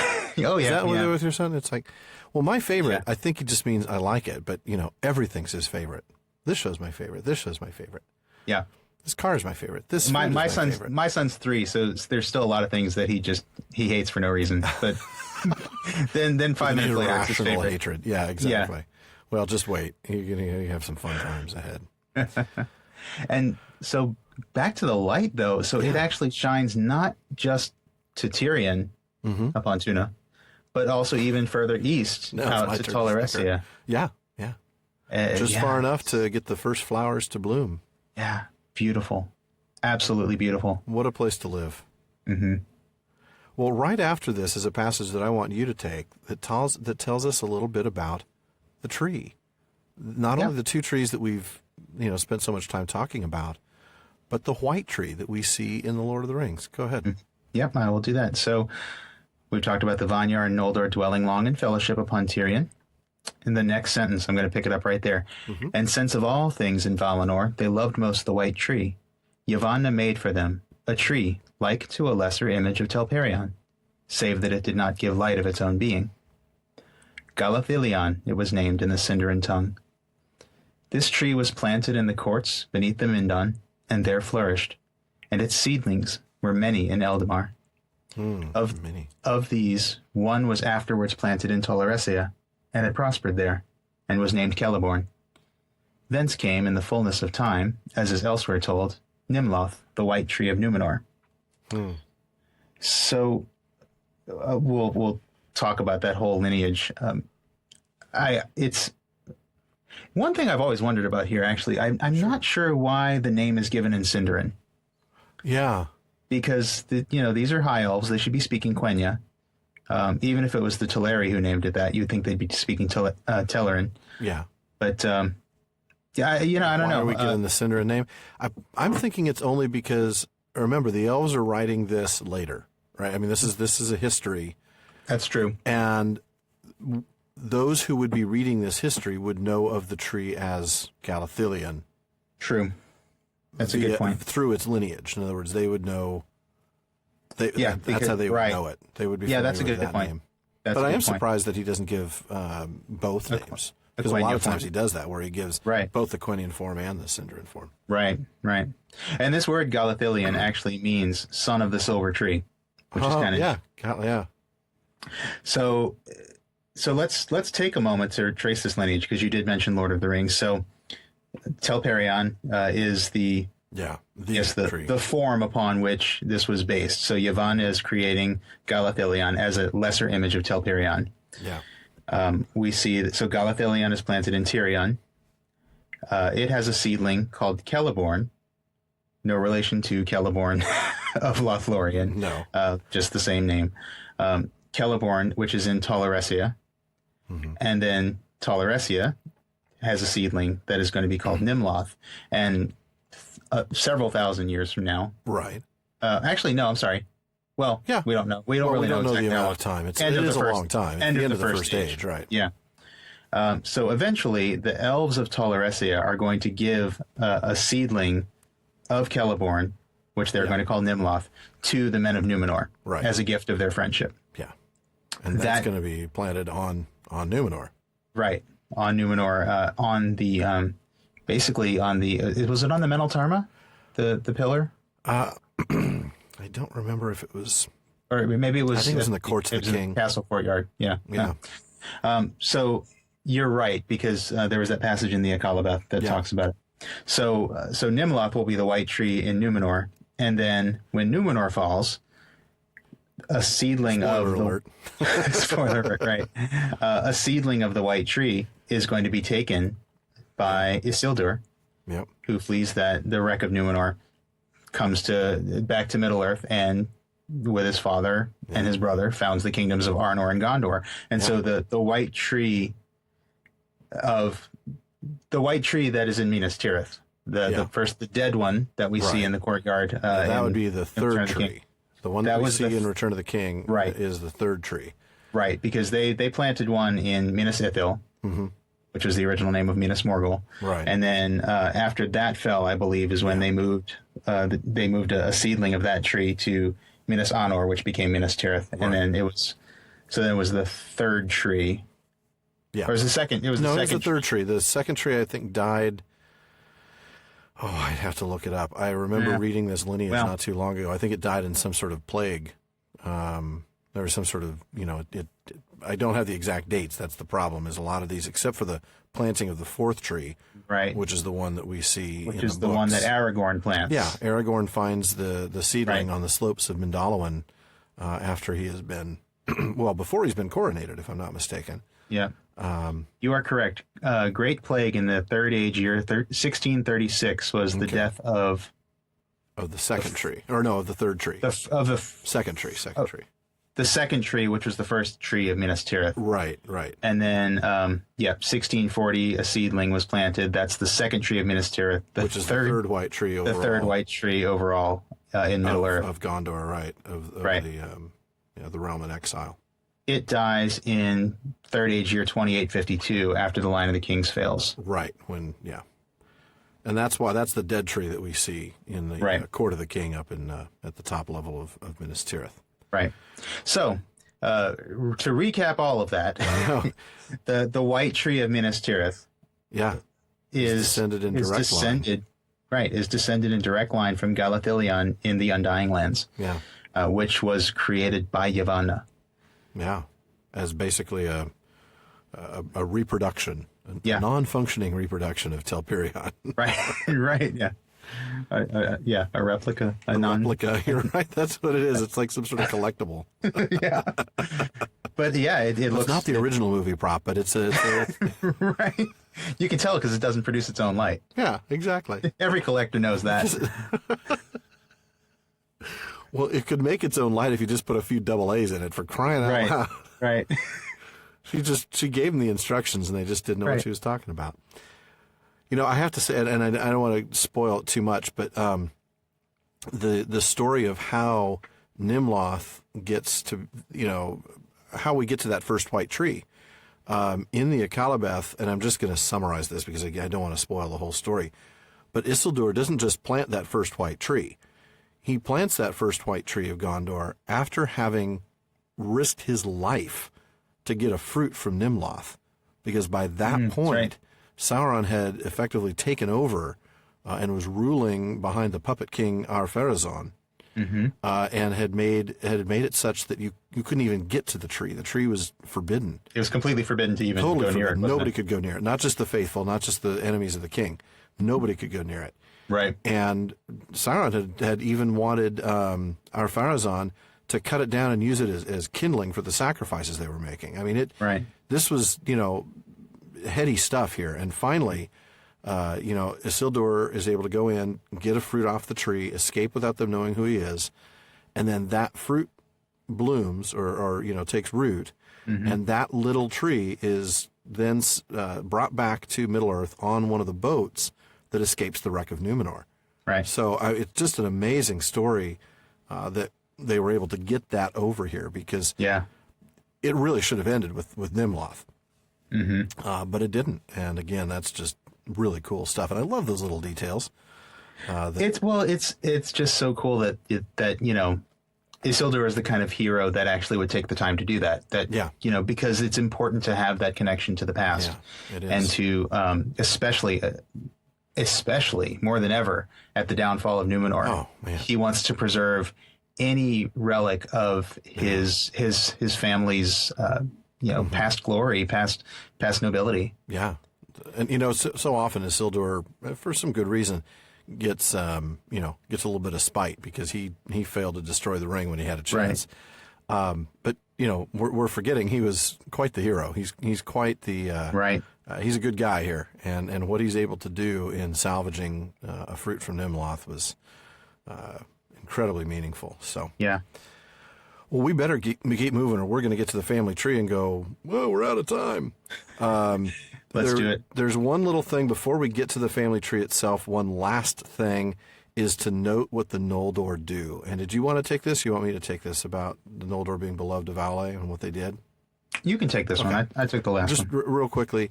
So we know already that Manwë and Varda love the Vanyar, the fair elves, and Ingwe lives at the feet of Manwë for the rest of his life. Apparently he's very boring. We never find out what happens to the Vanyar. But he's still High King. He is still High King, absolutely. The Noldor were beloved of Aule, and he and his people came often among them. Great became their knowledge and their skill. Yet even greater was their thirst for more knowledge. And in many things they soon surpassed the teachers. They were changeful in speech, for they had great love of words. They were word nerds. Maybe not good company. And sought ever to find names more fit for all things that they knew or imagined. This is interesting here, though. This is what I kind of want to read this passage for. And it came to pass that the masons of the house of Finwë, quarrying in the hills after stone, for they delighted in the building of high towers, first discovered the earth gems and brought them forth in countless myriads. They devised tools for the cutting and shaping of gems and carved them in many forms. They hoarded them not, but gave them freely, and by their labor enriched all Valinor. Okay. So, we're talking about the Noldor. So we've already broken down, in last episode, we broke down the Vanyar, the Noldor, and the Telerin, and we've talked a little bit about each one. Now we're breaking down the Noldor a little farther. Mm-hmm. This can be a little confusing, but this is a pretty important family tree to get a hold of. Would you say? Oh, very much so. Mm-hmm. And yes, there are a lot of Finns. A lot of Finns. A lot of Fs, period. Yeah, it's a little tricky. This is actually and I will say there is the family tree on page 305. Yes, that is helpful. I think I cautioned people about it last time because there are some spoilers, but we've named most of the names that are spoilers on that page true. now. Yeah, we have. But we haven't told the stories, and so you'll still enjoy the story. Yeah, absolutely. But the page, that will be helpful. That really page 305 has a really, really helpful family tree that I still look at every time I read the Silmarillion. Yeah, at least certainly the first time I get to this section, because I tend to forget. I especially forget who Fingolfin's kids versus Finarfin's kids. I get those, But anyway, I'm getting ahead of myself. The family tree. So we've got Finwë is the king of the Noldor. Right. He's got three. And remember, he was one of the ambassadors. He was the ambassador for the Noldor. Noldor. Yeah. He was good friends with Olwe. Right. Elwë. So he's got three sons. Feanor is his eldest son. He is a son by Miriel. Miriel Serinde. Yep. And she was a Noldor as well. His other two sons, Fingolfin and Finarfin. I know, the names are all Fs, and that makes it so hard. Why couldn't he just name one F, one G, one H, right? Alphabetical. That would have been so easy. We'll just call him Gingolfin and Hinarfin. Just call him Golf and Narf. Golfin and Hinarfin. No, don't. Please don't. Please don't. Please The words are too beautiful. They really are, actually. They truly are. Feanor, Fingolfin, and Finarfin. They so those last two, Fingolfin and Finarfin, are sons of Finwë through Indis. Now she's a Vanya, so they're apparently not all entirely boring. But that's interesting because what you end up realizing is that that's the High King of the Noldor in Middle Earth when they eventually go back, Fingon, and that's mentioned here, so it's not really a spoiler. Is the grandson of Indus. So he's a significant chunk of Vanya. I mean, of Vanya. Yeah. But he's the High King of the Noldor. So anyway, so we've got, that's the thing. Well, and also this is why some of the Noldor in, I think it's Finarfin's family, actually have blonde hair. Yes. I think Finarfin himself has blonde hair, and then so. When we know at least Galadriel one of his kids has blonde hair. Yeah. Yeah, we know that Galadriel does for sure. Yeah. Okay, so three sons, Feanor, Fingolfin. So you got Feanor, Fingolfin, Finarfin. That's your first split, and you got to know about that, and you got to know that Feanor is really separate from Fingolfin and Finarfin. And if you have a hard time remembering that, don't worry. You'll see very soon that Feanor's actions alone make him stand out from Fingolfin and Finarfin. Definitely. But you actually have to know the family tree one generation further. Well, I want to, before we get to that, I want to talk just a little bit more about the three. Yeah, because there's I love these descriptions. Really good character traits. Yeah, go ahead and cover those. Yeah. So we get that Feanor is the most skilled of word and of hand. Okay. So he's got the skill. Yeah. We'll see a lot more learned. So he's very intelligent. More right. We know he's a smith. Yep. He's a linguist. He's a creator of alphabets. He is Aule's boy, really. And he's the crafter of gems, yeah. And he's the crafter of gems, yeah. We're going to see a lot of him in the next chapter, so... A lot, yeah. We'll leave him there, but... So Feanor, just remember that Feanor's skill. Fingolfin is the strongest, the most steadfast, the most valiant. Yes. He's the one who's, kind of the fighter, the noble fighter. Steadfast, though. Remember that adjective, because... Steadfast is not always going to be a good thing for Fingolfin. No, that's true. You are correct. And he is valiant. Boy, but he is valiant. He is valiant. Well, and he is. I mean, he's one of my favorites. Yeah, I agree. And it is. He's got a very great moment later on. Yes, he does. But yeah, this steadfast thing. He will often put honor ahead of his own best interests. Or even ahead of wisdom.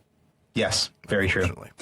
And then that brings me to Finarfin, who is the fairest and also the wisest. Yes. Now he ends up marrying Olwe's daughter. Right. I don't call her Eärwen. Yeah. So that's interesting. That means that Finarfin's kids are part Teleri, part Noldor, and because of Finarfin's descent from Indus, part Vanya. Yep, that's right. So Galadriel, who is the most, along with Finrod, is the most well-known of the children of Finarfin, actually represents a mix of all three. Yeah. That's right. A bigger chunk of Noldor.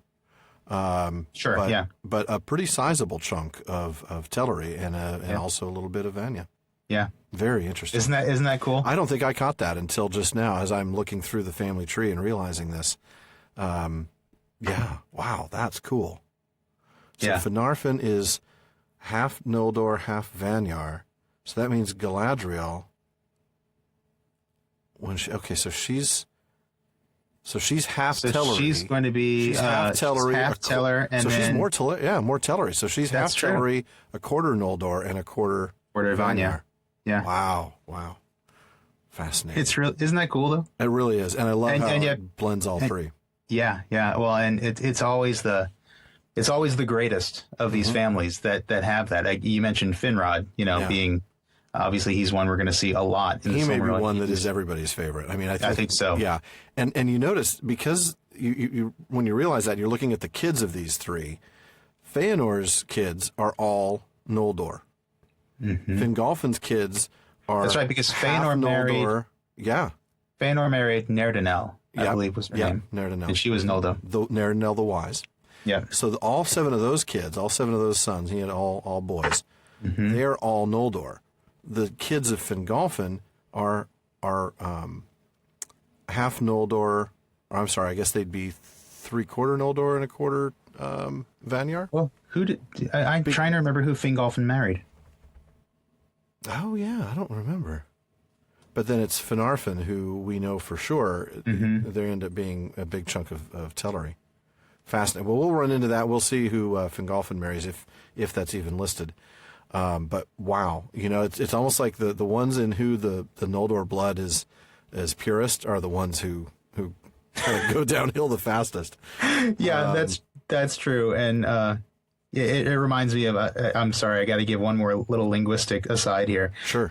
Going back to the index to the Silmarillion, page 344 actually defines Noldor. That's where Noldor is in the glossary, and it actually mentions that the name Noldo, which is the singular, is actually Quenya for wise, a wise person. Huh, interesting. But it says here, and this is one of Tolkien's great backhanded compliments, it says, meant the wise, but wise in the sense of possessing knowledge, not in the sense of possessing sagacity, sound judgment. Sagacity, yeah. Sagacity, thank you. So that's like no avail as a counselor. Right, yeah. So it's like, they're wise, but not that kind of wise. Well, what he means is they're intelligent, they're knowledgeable, but they're exactly. not. But they don't have a good judgment. And they don't. But we'll get to that later. Yeah. So the family tree, we've got Finwë, we've got the 3 sons, and we've got those really cool descriptions of each of them: the mighty in skill of word and hand, the strongest and steadfast, and then the fairest and wisest of heart. So going back then to Feanor, so just he's number 1, right? He's the first son, and he's the one who is all Noldor. His 7 sons, these are the ones you're going to see these names a lot, so it is actually worth taking the time to get through these. Maedhros the Tall, and that is Maedhros, not Maedhros as, what's his name pronounces it? Shaw, yeah. Shaw. Maglor the Singer, Celegorm the Fair, Caranthir the Dark. Then you get Curufin the Crafty, and I'll point out something interesting here. They mention in the text that he inherited his father's skill of hand. His son is Celebrimbor, who would later make the Rings of Power. Right. So, again, craftiness. And then the last 2, we don't see them too often later on, but Amrod and Amras are twin brothers. Right. So it'll help if you can remember there are 2 A's, Amrod and Amras, 2 M's, Maedhros and Maglor, and then the 3 C's, Celegorm, Caranthir, and Curufin. Oh, that's helpful. That's just the way that I was able to break it down. Is I've always had trouble Yeah, because there's 7 of them. Yeah. It's a little easier to remember Fingolfin's kids. There's only 3 of them. Right. And everybody remembers Fingon and Turgon because they end up being kings of the biggest kingdoms in Middle-earth, or in Beleriand when they come back. So we'll skip to those then. So the children of Fingolfin, we've got Fingon and Turgon and Arathel the White. Now, I won't spoil much, but her son is going to have quite a bit to do with his uncle Turgon's kingdom. Right. We'll just leave it at that. Now, the kids of Finarfin... So another product of marrying up, by the way. No, yeah, seriously. Well, so, same race. Race. This was the same race where, Arathel married down for sure. Yeah, for sure. And some might even say not really willingly. True, very true. We will get to that. But Finarfin's kids are Finrod, who everybody will know Finrod. He's a big player. Orodreth. And we talked about Finrod a little bit in the Gift of Men episode, because there's that dialogue, the discussion between Finrod and Andreth. Yeah, the Athorbeth. Right. Is him. He's talking with her the whole time. So that's Finrod. And he is just he's a big player in a lot of the key stories, right up until he's not. We talked about that too in that episode. we did. His brother Orodreth, who would end up leading his kingdom after he's gone. Right. Angrod and Ignor, who we don't see much, but I think, and we touched on this last time too, I think it's one of those two that was involved with Andreth. With Andreth. Yep, it was Ignor. Yeah, it was Ignor. And then, of course, the most famous of the children of Finarfin is Galadriel. In terms of the ones that everybody knows. Right. And yes, it is that Galadriel. Yes, and the most beautiful of all the House of Finwë. Yeah. Which is indeed something. Oh, yeah. Well, and we know that, a certain dwarf is going to be smitten with her millennia from now. But I love that description of her, though. In a courtly way. Exactly. Just a totally respectful way. Not in a Keely way. You had to go there. Had to. I love this description of Galadriel. Her hair was lit with gold as though it had caught in a mesh the radiance of Laurelin. Oh, that's beautiful. Isn't that gorgeous? Yeah. I just love that.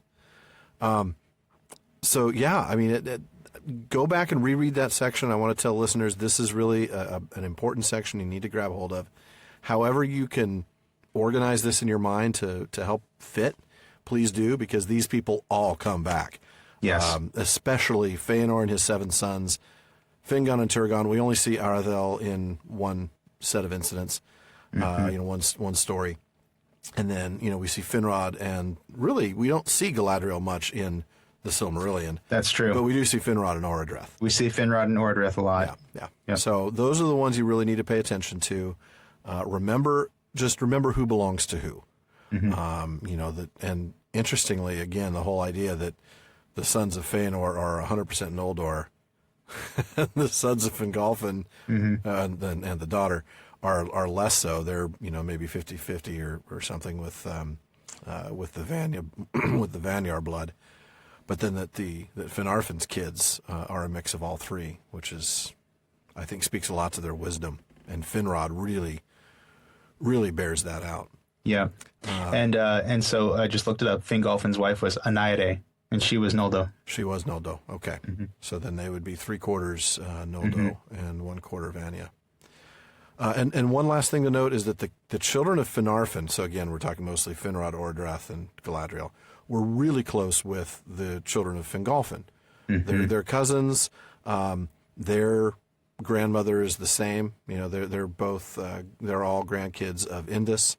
Right. And they're very close. So Fingon, Turgon, and Arathel are very close with Finrod, Orodreth, Galadriel, Angrod, and Ignor. They are not very close with the sons of Feanor. No.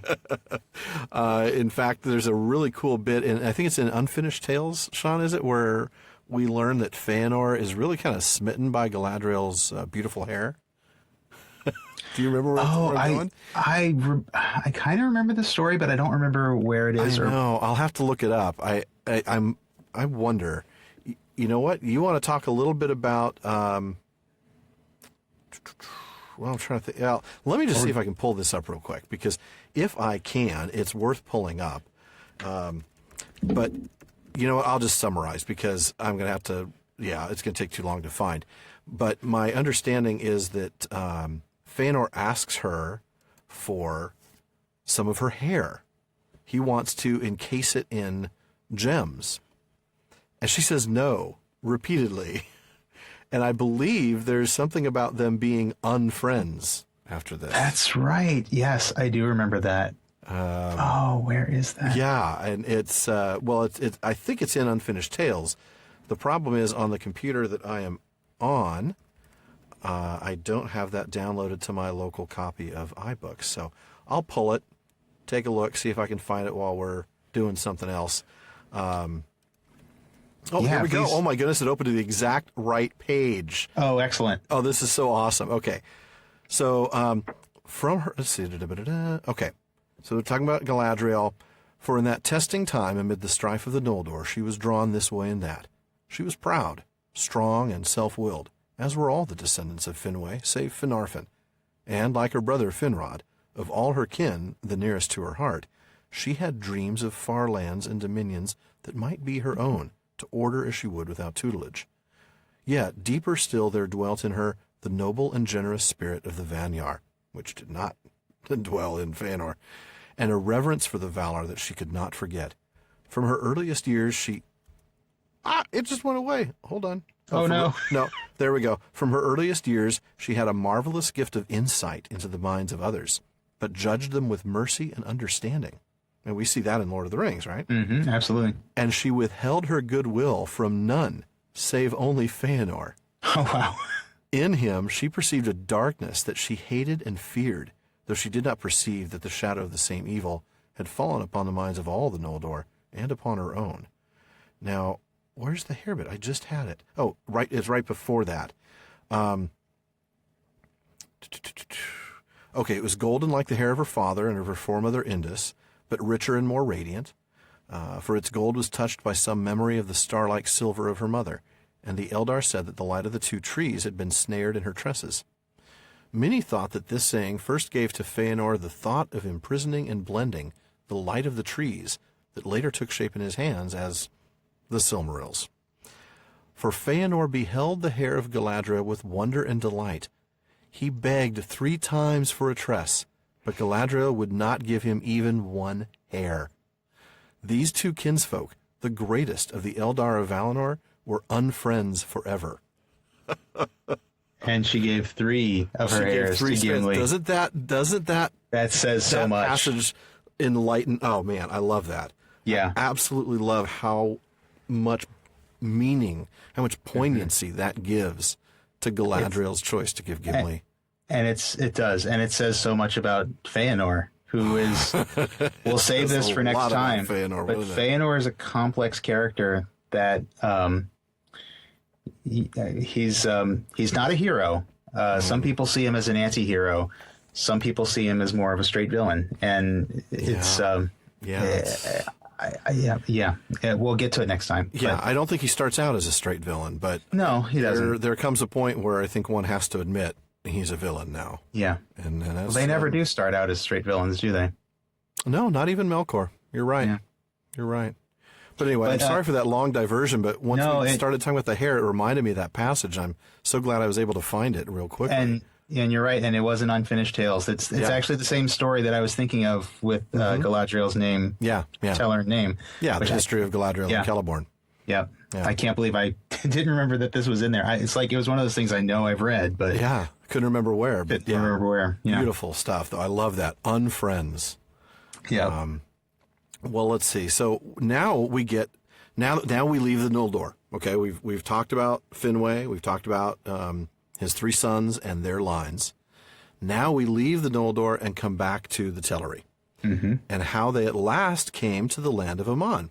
How they left Tol Eressëa, and they eventually they loved the music of the waves, and they really liked being there, but they also wanted to see again their kindred.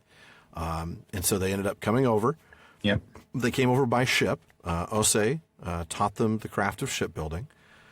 And I'm going to read the paragraph on... So now we've got actually just two different groups of Teleri that are shipbuilders, one on each side of the city. Yes, the Falathrim. Falathrim in Middle-earth, and then we've got the... sorry. Falathrim, yeah. And then, I did it again. I did it too. And then, the Teleri of... I will let you say the name of the city. But, of course, we'll get there. In the west. So on page 61, we're talking about the Teleri. There they dwelt, and if they wished, they could see the light of the trees, and could tread the golden streets of Valmar, and the crystal stairs of Tirion upon Túna, the green hill. But most of all, they sailed in their swift ships on the waters of the Bay of Elvenholm, or walked in the waves upon the shore, with their hair gleaming in the light beyond the hill.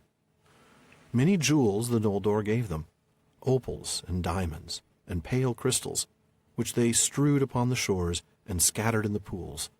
Marvelous were the beaches of Elendë in those days. It's like a 5-star resort, you know? Yeah. You might find some opals and diamonds on the beach. That's not going to be a problem, right? You might want to wear sandals in the pool, though, because if you step on one of those, it's going to hurt.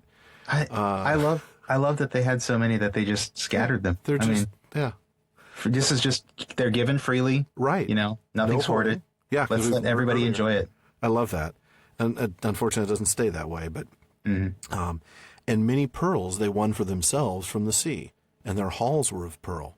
And of pearl were the mansions of Olwe at Alqualondë, the haven of the swans, lit with many lamps. For that was their city, and the haven of their ships. And those were made in the likeness of swans, with beaks of gold, and eyes of gold and jet. The gate of that harbor was an arch of living rock, sea-carved, and it lay upon the confines of Eldamar, north of the Calakiria, where the light of the stars was bright and clear.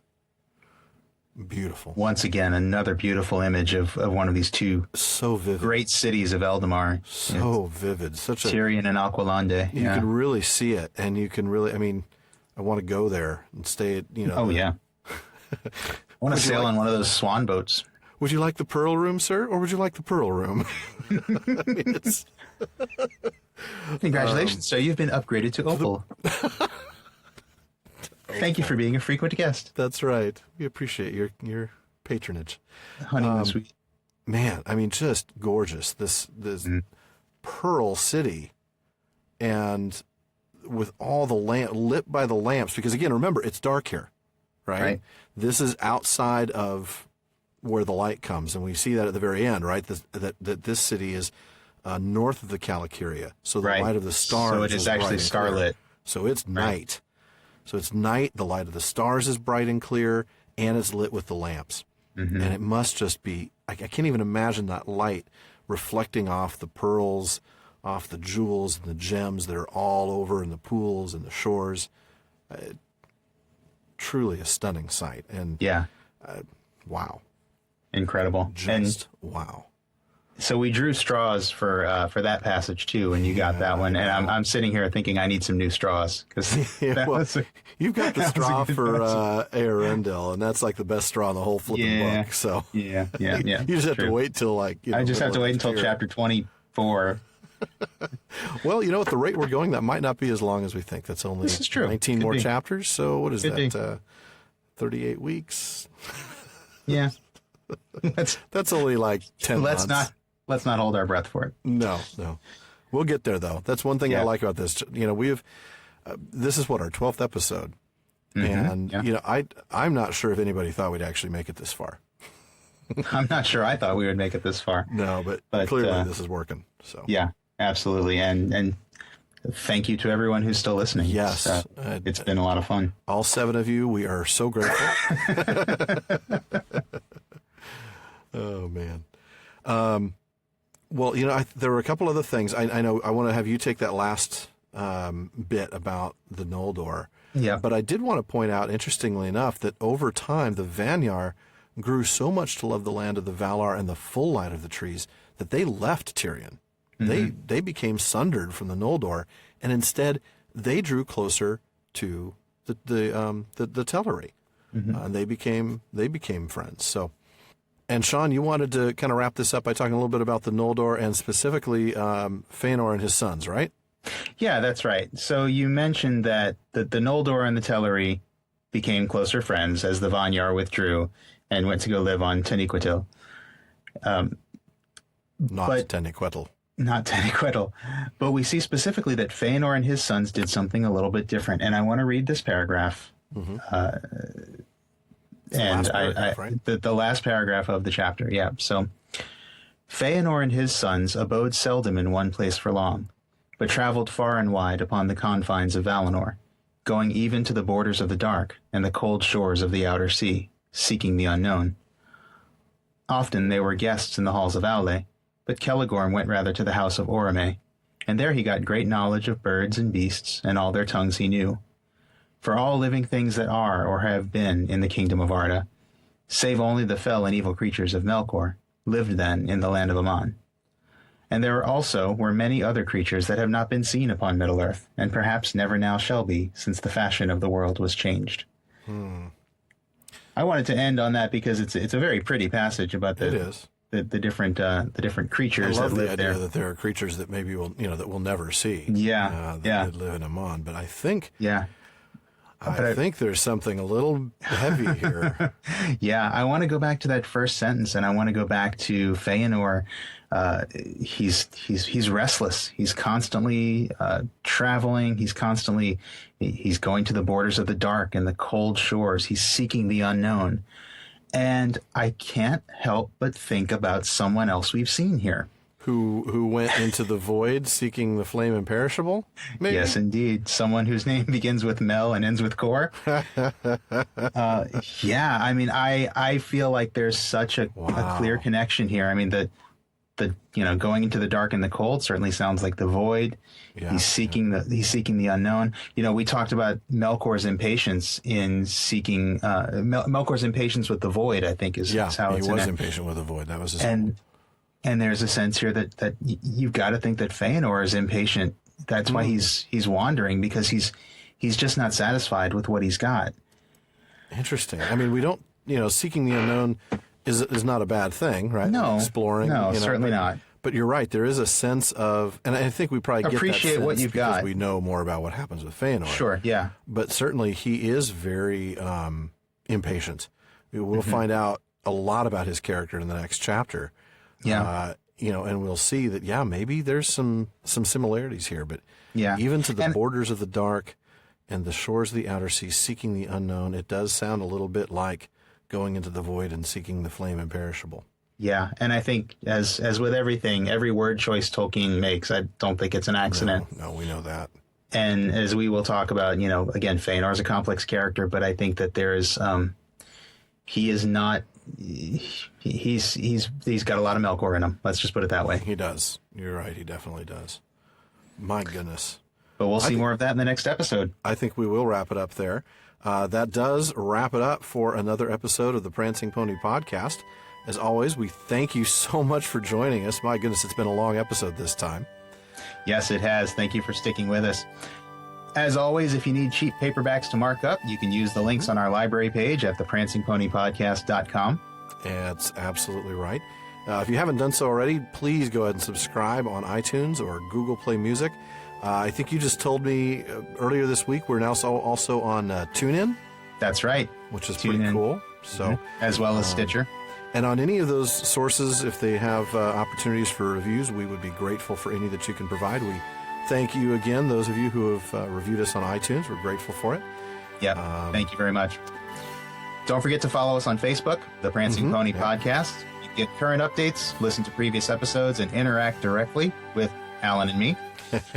We're also on Twitter at Prancing Pony Pod, so you can follow us and retweet us to your friends. Well, and one last thing, as always, don't forget to send your questions, comments, or pictures of your Keely and Toriel tattoos to the... Oh, no. Oh, my. Only, please, nothing PG-13. No, yes, no, please. I don't want to... It's... Yeah, I don't want to see it if it's there. To the Prancing Pony Podcast at gmail.com. That's the Prancing Pony Podcast at gmail.com. And we'll try to eventually get them into our next episode, except maybe not your pictures of Keely and Toriel. Well, An hour, and my goodness, what, an hour 45 or so is still far too short a time to spend amongst such admirable listeners. But until next time, farewell, friends.